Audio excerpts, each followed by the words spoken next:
ॐ पार्थाय प्रतिबोधिताम्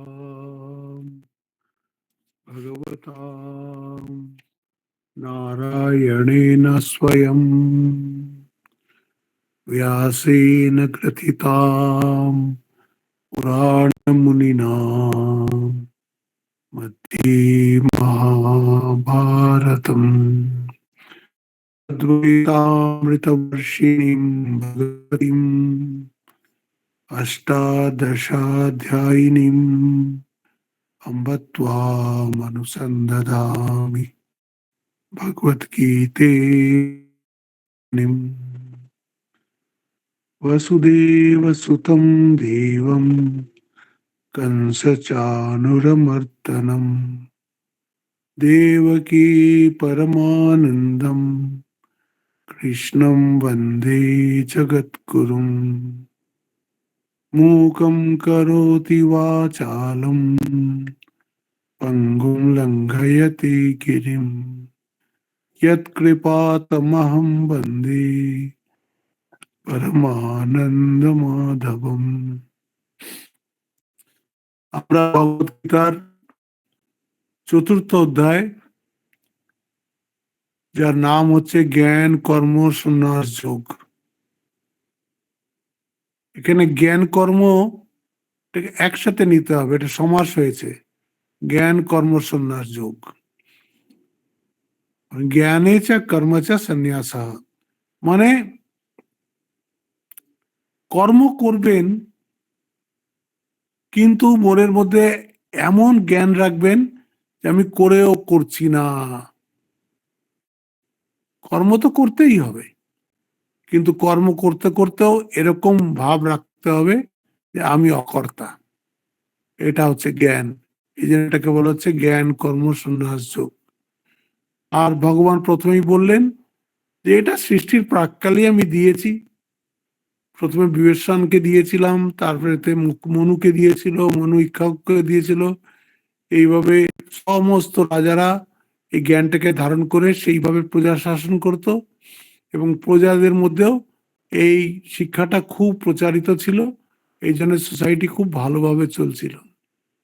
কিন্তু এই দাপরান্তে, শঙ্কর নিজের ভাষ্যে লিখছেন, দাপরান্ত মানে এই যে এখন যে সময়টা আছি এখানে, এইটা আবার হারিয়ে গেছিল। সে বলছে না যে এবং পরম্পরা প্রাপ্তম ইমম রাজর্ষয় বিদু স কালে নে মহতা যোগ নষ্ট পরন্তপা। সেই যোগটা নষ্ট হয়ে গেছে। কি করে নষ্ট হলো? তখন বলছে যে যখন মানুষ স্বার্থবুদ্ধি হয়ে যায়, যখন সে নিজের সুবিধার জন্যই সমস্ত কাজ করে, তখন তার ভালো করে শাসন করতে পারবে না। তাকে বলছে দুর্বল। যেই মহাশক্তি হয়ে গেল, এই যেরকম আপনি এই যে নেতা মন্ত্রীদের দেখেন, পলিটিক্সের যার লোকদের দেখেন, এরা কিন্তু খুব একটা ভালো ইচ্ছা নিয়েই পলিটিক্সে আসে, যে আমি কিছু একটা ভালো করব, আমি একটা কিছু সোসাইটির জন্য ভালো কাজ করব। এইটাই কিন্তু ওদের প্রথম মোটিভেটিং ফ্যাক্টর হয়।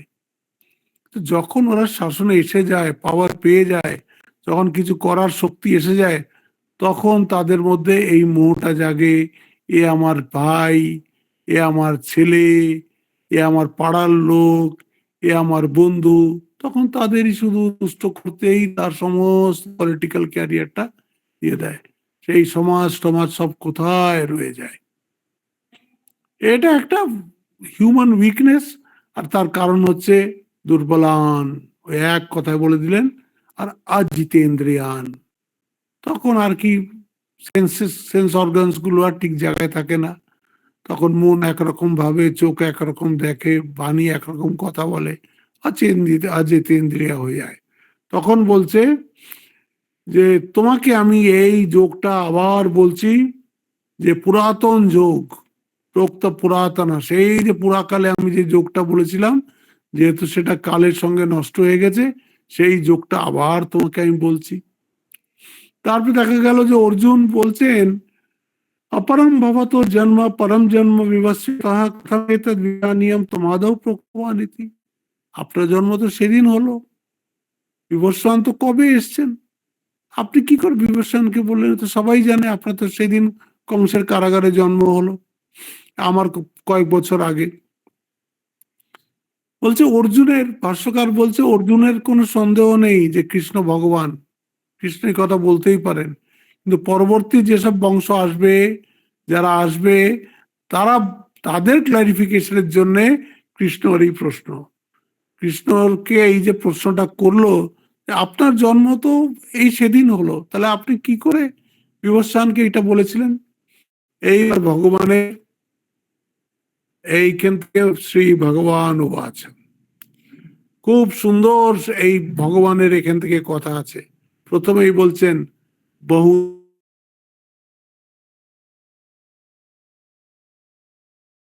অর্জুনা, কথা শুনুন, বহুনি মে ব্যতীতানি, আমার বহুবার জন্ম হয়েছে, অতিক্রান্তানি, অনেকবার আমার জন্ম হয়েছে। তো অর্জুনের মনে হতে পারে, হ্যাঁ তুমি ভগবান, তোমার জন্ম অনেকবার হতেই পারে, তুমি অবতার, তোমার জন্ম হতেই পারে, আমি তো প্রথমবারই এলাম।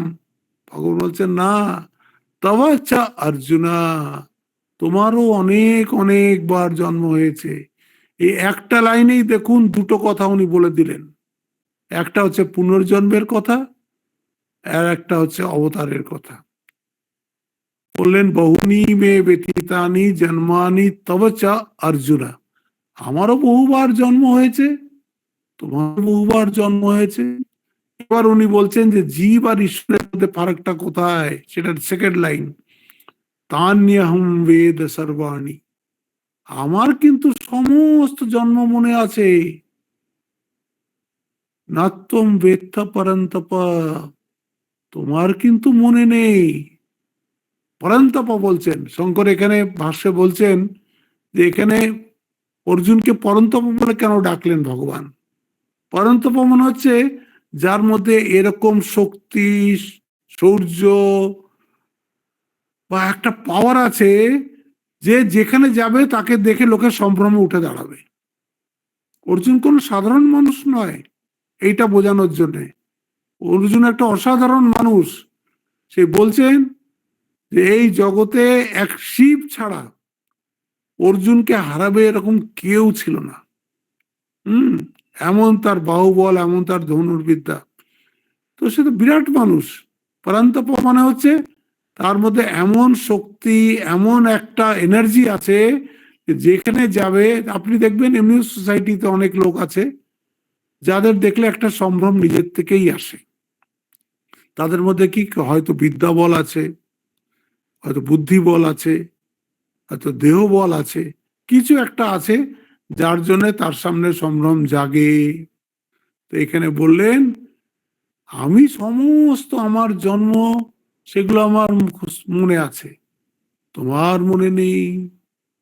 বলে এটা কি করে হয়, এটা কি করে হয় যে আপনার মনে আছে আমার মনে নেই?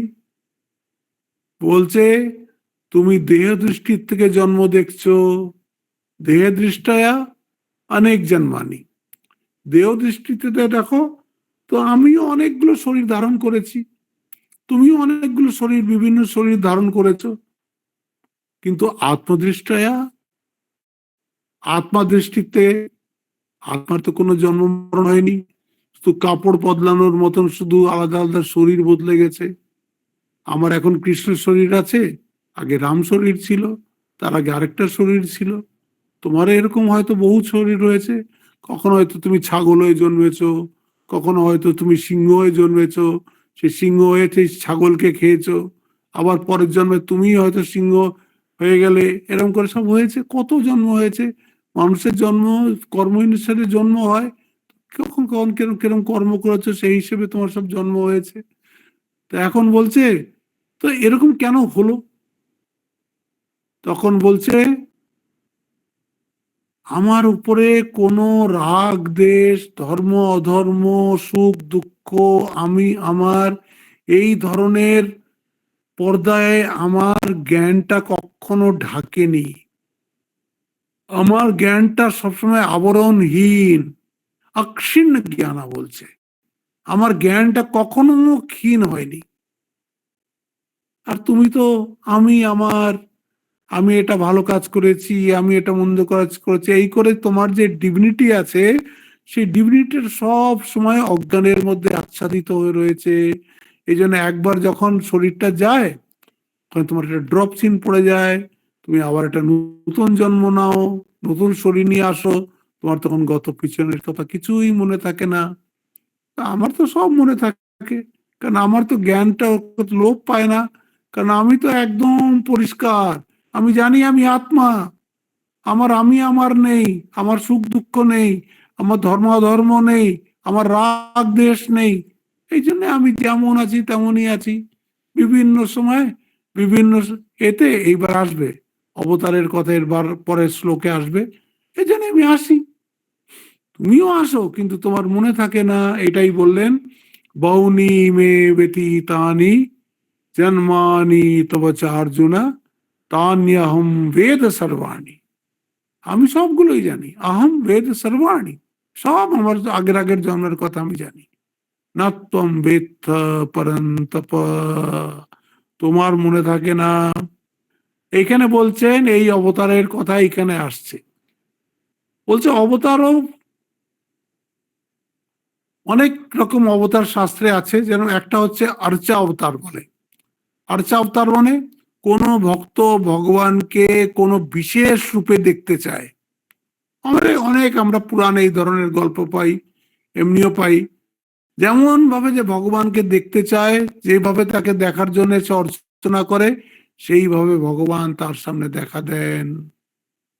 এটাকে বলে অর্চা অবতার। অনেকেই বলেছে তুমি আমার ছেলে হয়ে জন্মাও, ভগবান ছেলে হয়ে জন্মান তার ভক্তিতে সন্তুষ্ট হয়ে, এটাকে বলে আর্চা অবতার। আবার আছে আবেশ অবতার। আবেশ মানে তখন একটা এমন অবতারের প্রয়োজন ছিল যে তখন সে খুব প্রিয় না হলেও তার তখন ওই অবতারেরই দরকার। যেরকম যখন হিরণ্যকশ্যপু একেবারে পাগল হয়ে উঠেছে, প্রহ্লাদকে বিভিন্ন ভাবে মারার চেষ্টা করছে, তারপরে হিরণ্যকশ্যপুর ওই রকম একটা আশীর্বাদ আছে, তখন ওই নরসিংহ ভগবান হয়ে আসতে হতো, তখন অন্য কোনো অবতারে কাজ হতো না। তখন ওকে নরসিংহ, এইটাকে বলে আবেশ অবতার। আবেশ অবতারের মধ্যে দুটো অবতারের ওরা নাম নেয়, একটা হচ্ছে পরশুরাম, আর একটা হচ্ছে এই নৃসিংহ ভগবান। নৃসিংহ ভগবান না হলে এই কি বলে হিরণ্যকশ্যপুকে বধ করা যেত না। আর ওরকমই পরশুরাম না এলে এই ক্ষত্রিয়রা যেভাবে উদ্দণ্ড হয়ে গেছিল, এই ক্ষত্রিয়দেরকে বসে আনা যেত না। এই জন্য এই দুটোকে বলা হয় আবেশ অবতার।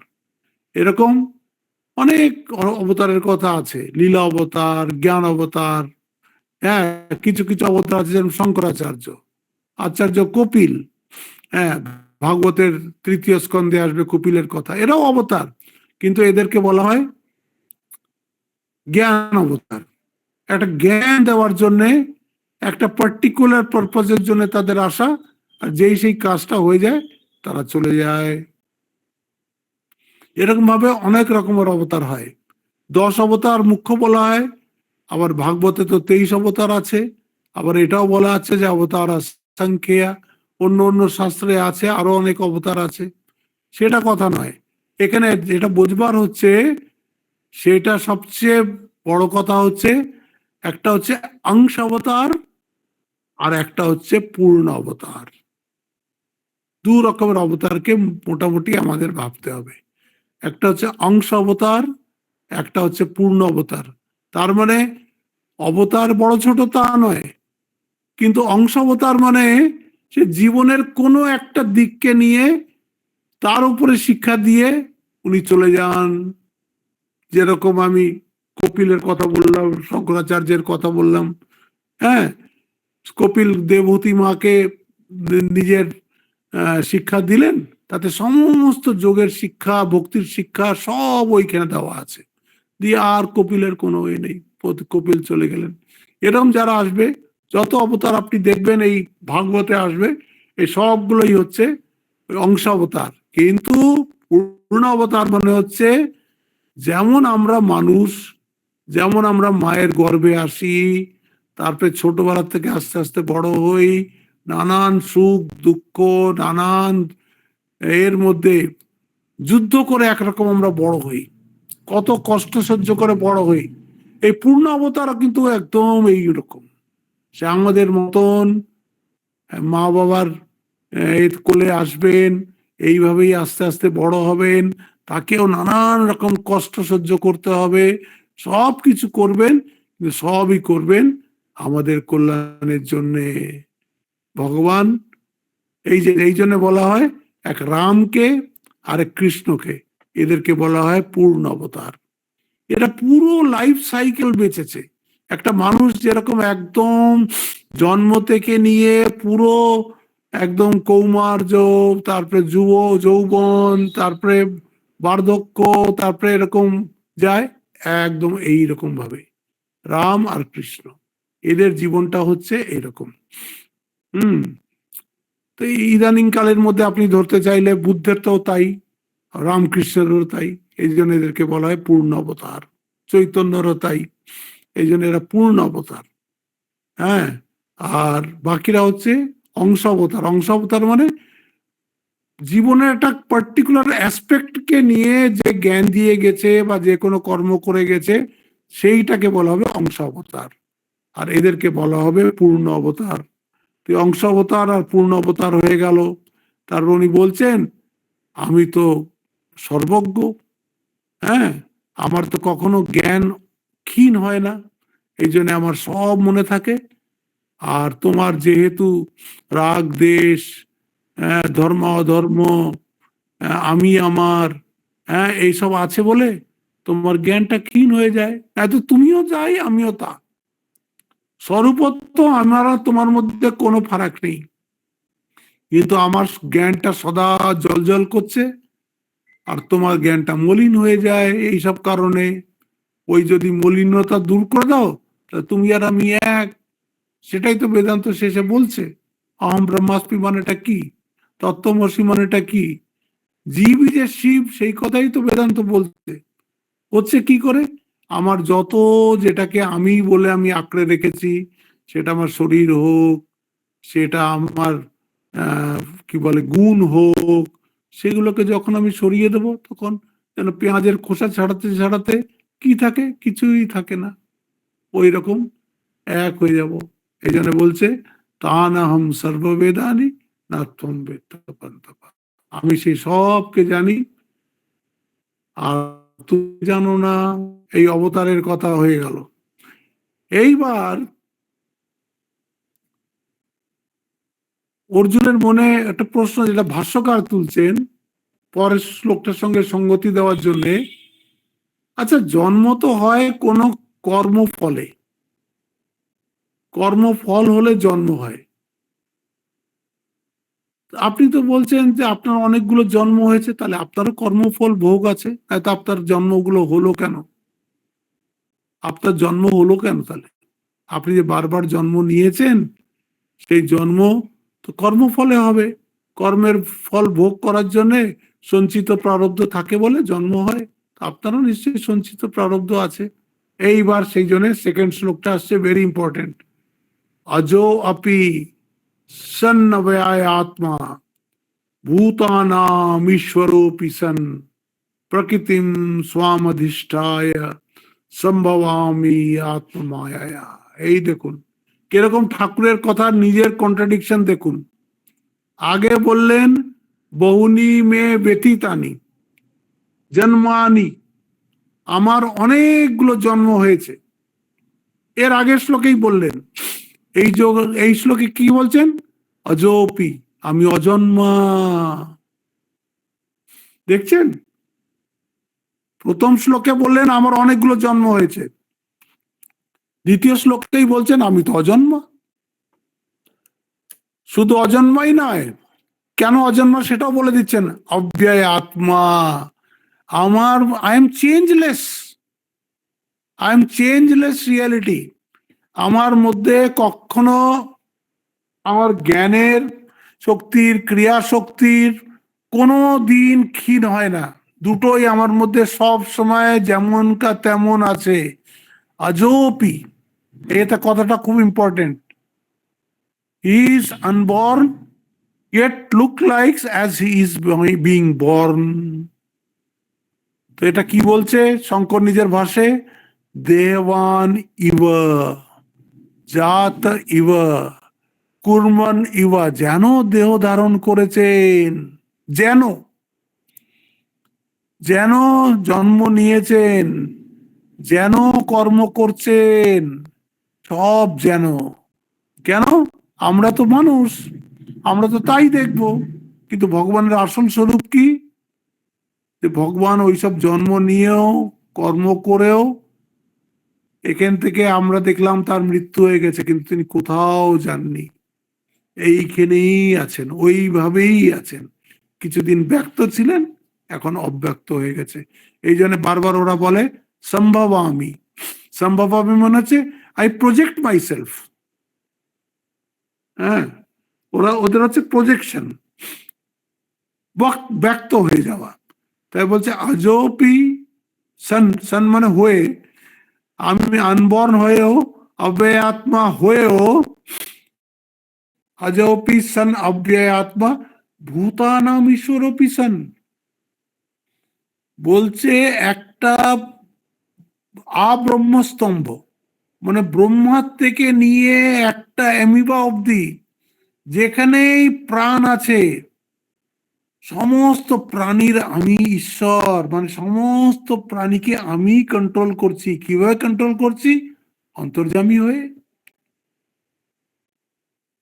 এই প্রত্যেকটা শব্দ খুব ইম্পর্টেন্ট।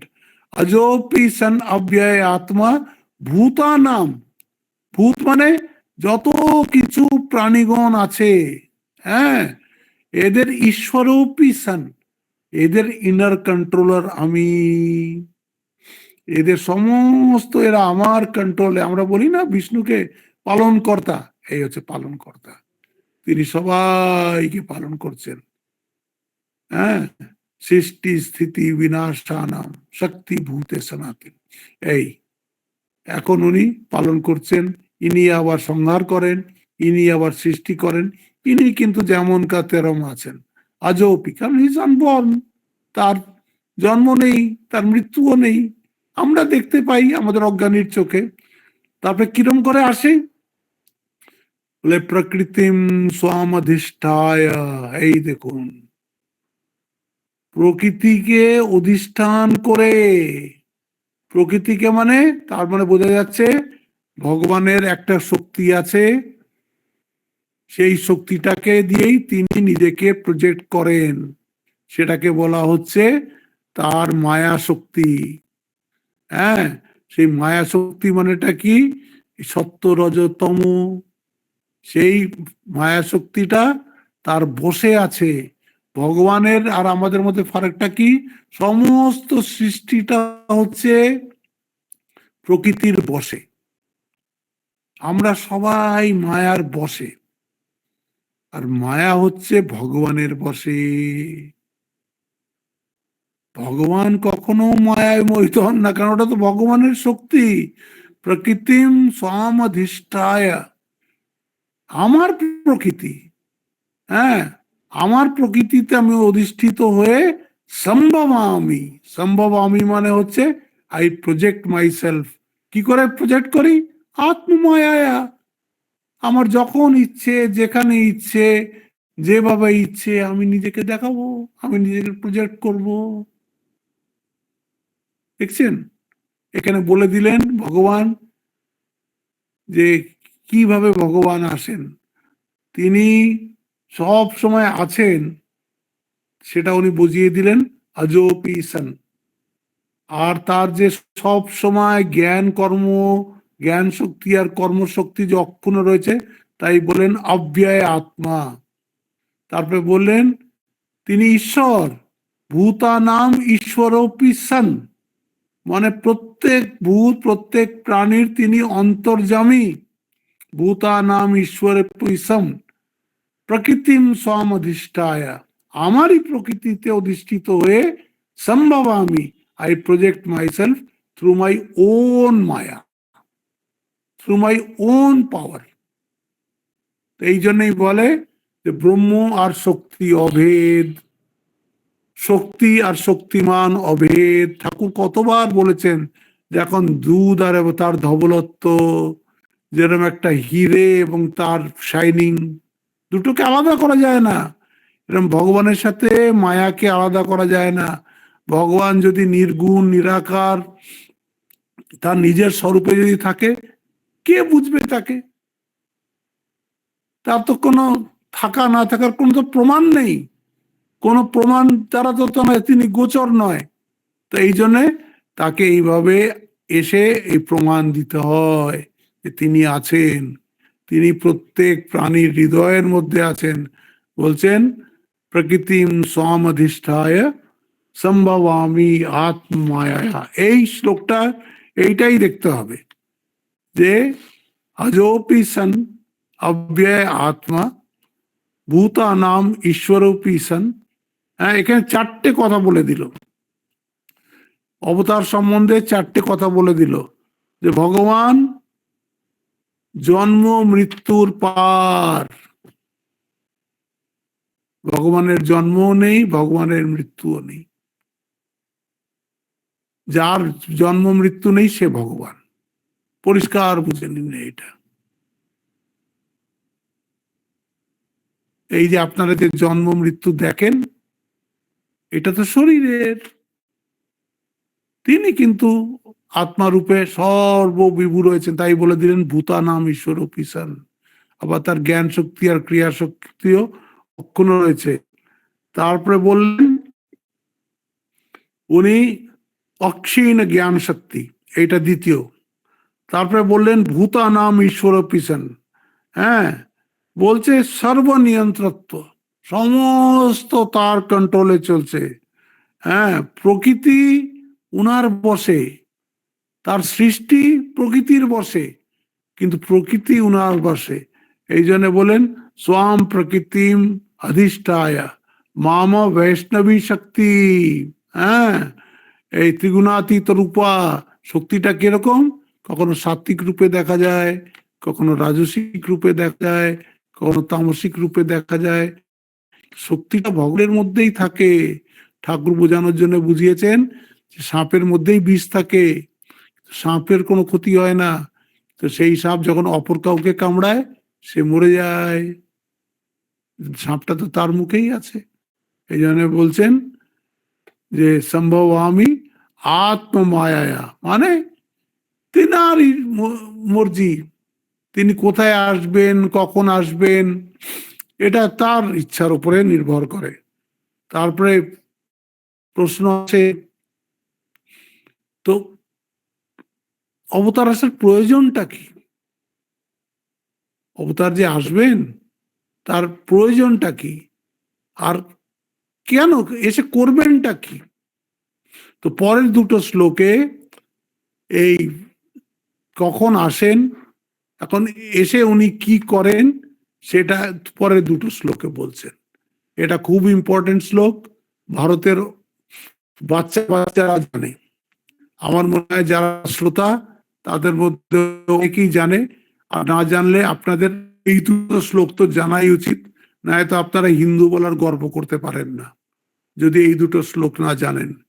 यदा यदा हि धर्मस्य ग्लानिर्भवति भारत अभ्युत्थानमधर्मस्य তথাত্মানম সৃজাম্যহম।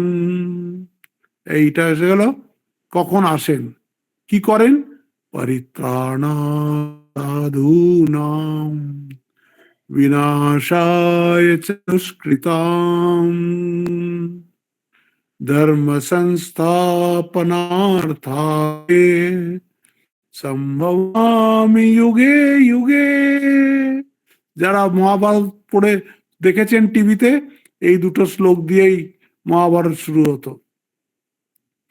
বলছে यदा यदा हि ধর্মস্য গ্লানি, এই যখন যখন ধর্মের গ্লানি হবে। এখন এই ধর্ম কথাটা যে কত বড় কত ব্যাপক সেটা বোঝাতে হলে এই ধর্মই চলবে। আমি অত বলবো না, আপনারা একটা নির্বেদানন্দজির একটা খুব ভালো বই আছে হিন্দুইজম বলে, ওই বইটা পড়লে কিছুটা আপনাদের ধারণা হবে। উনি খুব ছোটই লিখেছেন, প্রায় 200-250 পাতায় ওই হিন্দুইজমটা লিখেছেন। ওটা আপনাদের সবাই, ওটা বাংলাতেও পাওয়া যায়। নির্বেদানন্দজি এই বইটা লিখেছেন, সেটা সবাইকে পড়া উচিত, হিন্দুইজম বইটা। যা হোক,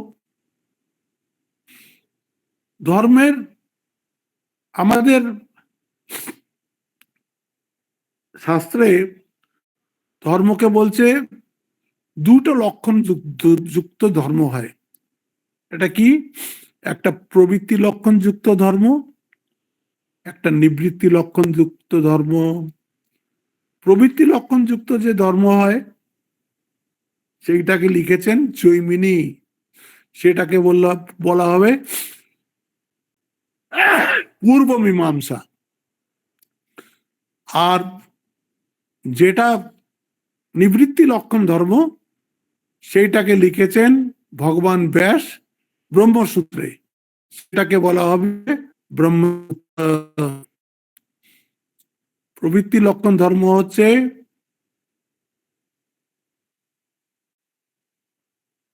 আর ওদিক হচ্ছে নিবৃত্তি লক্ষণ ধর্ম। এই যে ধর্ম, প্রবৃত্তি লক্ষণ ধর্ম, তাতে 12টা অধ্যায় আছে। 12টা অধ্যায়ের মধ্যে এই ধর্মের বিশ্লেষণ করা আছে। ওখানে অনেক কথা দেওয়া আছে, মানে ডুজ অ্যান্ড ডোন্টস। শান্তি পাচ্ছি না, এরম করো, শান্তি পাবে। ভালো কাজ করতে পারছি না, এরম করো, ভালো কাজ করতে পারবে। মানে সোসাইটিতে যাতে একটা সুশৃঙ্খল সুন্দরভাবে সোসাইটি চলে, তার জন্য ধর্মের ভীষণ দরকার। মানে যেটা আপনাকে ধারণ করে রেখেছে, ধর্ম আমাদের ধারণ করে রেখেছে। আমাদের শরীরটাকেও যে আমাদের ধারণ করে রেখেছে, কে ধারণ করে রেখেছে ভাবুন? ডাল, রুটি, আটা, খাবার, প্রাণ, বায়ু, কিছুই না, আত্মা। আমাদের ধর্ম আত্মা। হ্যাঁ, সূর্যের যেরকম ধর্ম হচ্ছে আলো দেওয়া, তাপ দেওয়া, জলের ধর্ম হচ্ছে শীতলতা। প্রত্যেকটা জিনিসের একটা ধর্ম আছে। সেই ধর্মটা না থাকলে সেই জিনিসটার এক্সিস্টেন্স থাকে না। এই যেরকম এই সোসাইটিরও একটা ধর্ম আছে। ধর্ম ছাড়া সোসাইটি হয় না। গত 70 বছর ধরে আমাদের এই so called government, secular government, ওরা চেষ্টা করছিল যে ধর্মটা যাতে আমাদের জীবন থেকে চলে যায়, মানে যাতে এটা একটা পশুর সমাজ হয়ে যায়। ধর্মের কাজ কি? বলছে ধর্মের কাজ হচ্ছে দুটো, একটা হচ্ছে অভ্যুদয় আর একটা হচ্ছে নিঃশ্রেয়স। অভ্যুদয় মানে হচ্ছে তোমার যতটা তোমার উন্নতি সম্ভব করার তুমি করতে পারো। এই রাবণের লঙ্কার কথা আছে রামচরিতমানসে। সে তো যত শক্তি পেয়েছিল সব তো তপস্যা করে পেয়েছিল। কুম্ভকর্ণ যত শক্তি পেয়েছিল সব তপস্যা করে পেয়েছিল। কিন্তু লঙ্কায় নিয়ম ছিল অন্য কেউ তপস্যা করতে পারবে না। যদি রাবণ খবর পেয়ে গেল যে কেউ তপস্যা করছে, রাক্ষস পাঠিয়ে দিত, ওকে খেয়ে ফেলো, একদম খেয়ে ফেলো। কেন? এদের সবসময় ভয় যে তারা তপস্যা করে তারা তার মতন কি তার থেকে বেশি শক্তিশালী হয়ে যাবে। কোন বেদ পুরাণ এসব পড়ার নিষেধ ছিল, এসব তোমরা পড়তে পারবে না। কেন? এইসব পড়লে তোমরা ভালো মানুষ হয়ে যাবে, তাহলে আর তোমরা রাক্ষস থাকবে না। এই জন্যে অভ্যুদয় আর নিঃশ্রেয়স দুই রকমের ধর্ম। এখানে যেরকম শুরু হয়ে জৈনের ধর্ম, ওখানে বলছে অথাত ধর্ম জিজ্ঞাসা। ধর্ম কি? তাতে আপনি দেখেছেন ওই যে আমরা যখন ভাগবত পড়ি, সেখানে 30টা ধর্মের দেওয়া আছে, লক্ষণ দেওয়া আছে। ওরকম আরো এক জায়গায় আছে, মনু বলেছেন, এটা তো মনু বলেছেন, আরো আছে যে 10টা ধর্মের লক্ষণ, সত্যম, দয়া, শৌচম, দমম, ইন্দ্রিয় নিগ্রহ। হ্যাঁ, এরকম করে 10টা লক্ষণ আছে। এরকম করে লক্ষণ আছে যে দেশ ধার্মিক, যে ধর্মতে চলবে, বলছে এটা হচ্ছে কি, এই ধর্মটা হচ্ছে সর্বমান্য ধর্ম, এটায় কেউ এটাকে ডিনাই করতে পারবে না।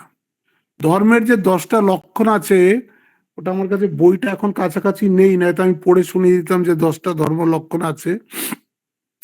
সত্যম, দয়া, তপস, শৌচম, ইন্দ্রিয় নিগ্রহ, এরম দয়া, এসব আছে 10টা লক্ষণ। বলছে এটা কে নিষেধ করবে? তুমি যতই বলো যে আমারটা বলেই না, সত্য কথা বলতে যদি বারণ করে, যদি হিংসা করতে বলে, সেটা কি করে ধর্ম হতে পারে? পরকে কষ্ট দিয়ে তোমার কি করে ওটা ধর্ম হতে পারে? যেরকম এখন এরা করছে, এটাকে বলছে আমাদের ধর্মে আছে যে যে কাফির আছে তাকে তুমি কেটে ফেলতে পারো। এটা কোনো ধর্মই নয়। ধর্মর মধ্যে বলছে এই 10টা লক্ষণ থাকতেই হবে। এটাকে বলছে ওরা সামান্য ধর্ম, সামান্য ধর্ম এটা। আবার কিছু ধর্ম আছে, হ্যাঁ, যাকে বলে বিশেষ ধর্ম।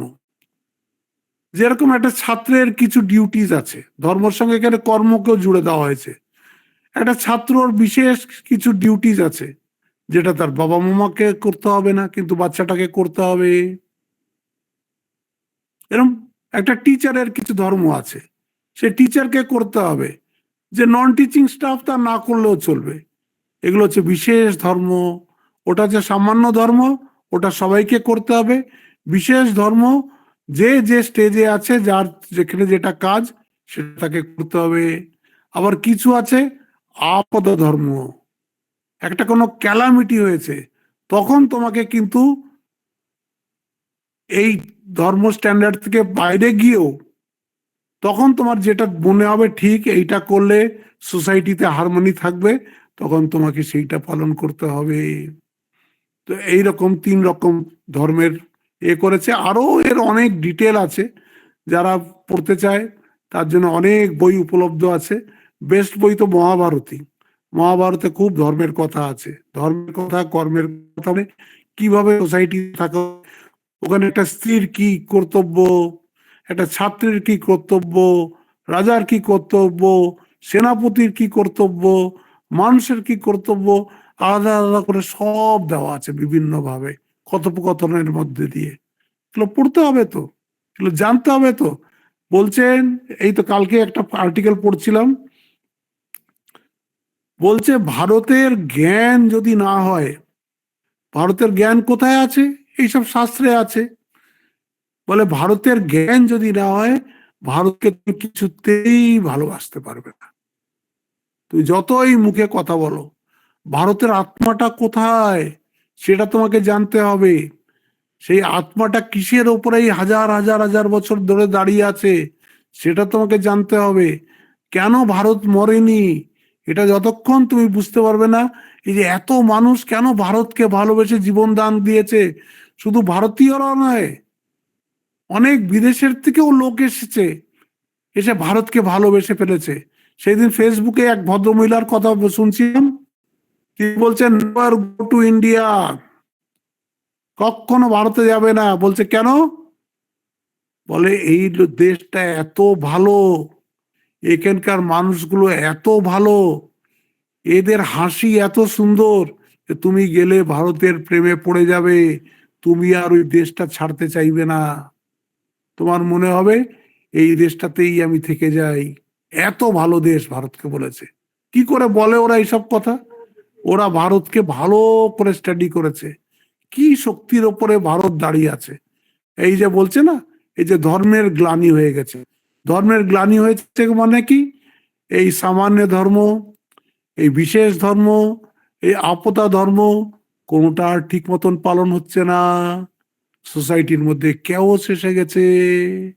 তাই জন্য বলছেন যদা যদা হি ধর্মস্য গ্লানি, গ্লানি এসে গেছে ভবতি ভারতা, তার থেকে অভ্যুত্থান করার জন্য, অধর্ম থেকে নিজে এটাকে তোলার জন্য, অভ্যুত্থানম অধর্মস্য তদাত্মানম সৃজাম্যহম, আবার ওখানে হারমোনি ফিরিয়ে আনার জন্য। ধর্মের কাজ হচ্ছে সোসাইটির মধ্যে যেন একটা হারমোনিয়াস থাকে, হারমোনি থাকে, মিলে মিশে সুখে শান্তিতে আনন্দের সঙ্গে জীবন কাটানোর মতন হয়। সেই জন্য হচ্ছে ধর্ম। যদা যদা হি ধর্মস্য গ্লানির্ভবতি ভারত অভ্যুত্থানম অধর্মস্য অভ্যুত্থানম অধর্ম তদাত্মানম সৃজাম্যহম। তারপরে আসবে কেন আসেন, পরিত্রাণায় সাধুনাম বিনাশায় চ দুষ্কৃতাম ধর্ম সংস্থাপনার্থায় সম্ভবামি যুগে যুগে। এইটাকে নিয়ে আবার আমি পরের সোমবার, আজকে 9:30 বেজে গেছে, টাইম হয়ে গেছে।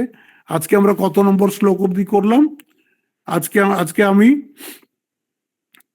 7 নম্বর শ্লোক অবধি করলাম। যদা যদা হি ধর্মস্য গ্লানির্ভবতি ভারত অভ্যুত্থানম অধর্মস্য তদাত্মানম সৃজাম্যহম। এবার কি করেন এসে? পরিত্রাণায় সাধুনাম বিনাশায় চ দুষ্কৃতাম ধর্ম সংস্থাপনার্থায় সম্ভবামি যুগে যুগে। এইটার থেকে আমাদের আবার পরের সপ্তাহে গীতা ক্লাস আবার হবে। আগে এইখানেই শুভরাত্রি। ওম শান্তি শান্তি শান্তি। হরি ওম তৎসৎ। শ্রীরাম কৃষ্ণার্পণমস্তু। প্রণাম মহারাজ। প্রণাম মহারাজ। প্রণাম মহারাজ।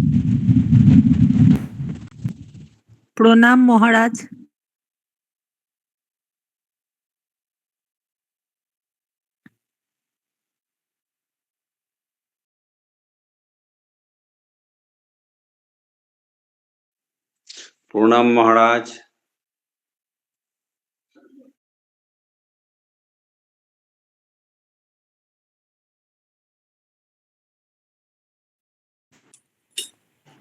প্রণাম মহারাজ। প্রণাম মহারাজ।